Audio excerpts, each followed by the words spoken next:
Beyond reasonable doubt অর্থাৎ সন্দেহাতীতভাবে এবং balance of probabilities অর্থাৎ প্রমাণের ভারসাম্য। এই দুইটা থিওরি ক্রিমিনাল এবং সিভিল প্র্যাকটিসে খুব বেশি গুরুত্বপূর্ণ। আজকে আলোচনা করব এই দুইটা থিওরির বিস্তারিত ব্যাখ্যা নিয়ে। বিয়ন্ড রিজনেবল ডাউট এটা ক্রিমিনাল মামলার ক্ষেত্রে খুব বেশি ব্যবহার করা হয়।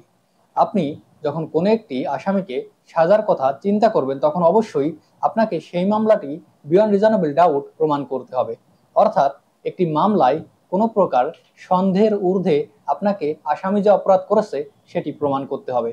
যদি কোনো প্রকার সন্দেহ থাকে, এক ফোঁটাও সন্দেহ থাকে, তাহলে সেই সন্দেহের যে বেনিফিট সেটি আসামির পক্ষে যাবে এবং এই সন্দেহ নিয়ে কোনো আসামিকে সাজা দেওয়া যাবে না।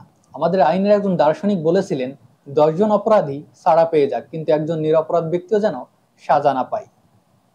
আরেকটি বিষয় হচ্ছে ব্যালেন্স অফ প্রবাবিলিটিস অর্থাৎ প্রমাণের ভারসাম্য। এই বিষয়ে দেখা হয় একটা দাড়ি পাল্লার মতো, যে কার দিকে কত পার্সেন্ট গেল। যদি কেউ 51% প্রমাণ করতে পারে এবং কেউ 49% প্রমাণ করতে পারে, তাহলে যে 51% প্রমাণ করেছে প্রমাণের ভারসাম্যটা তার দিকে যাবে এবং সেই মামলায় জয়ী হবে। এটা হচ্ছে সিভিল প্র্যাকটিসের ক্ষেত্রে। দেওয়ানি মামলায় ব্যালেন্স অফ প্রবাবিলিটিস এবং কোন একটি ক্রিমিনাল মামলায় বিয়ন্ড রিজনেবল ডাউট, এই দুটি থিওরি ব্যবহার করা হয়ে থাকে।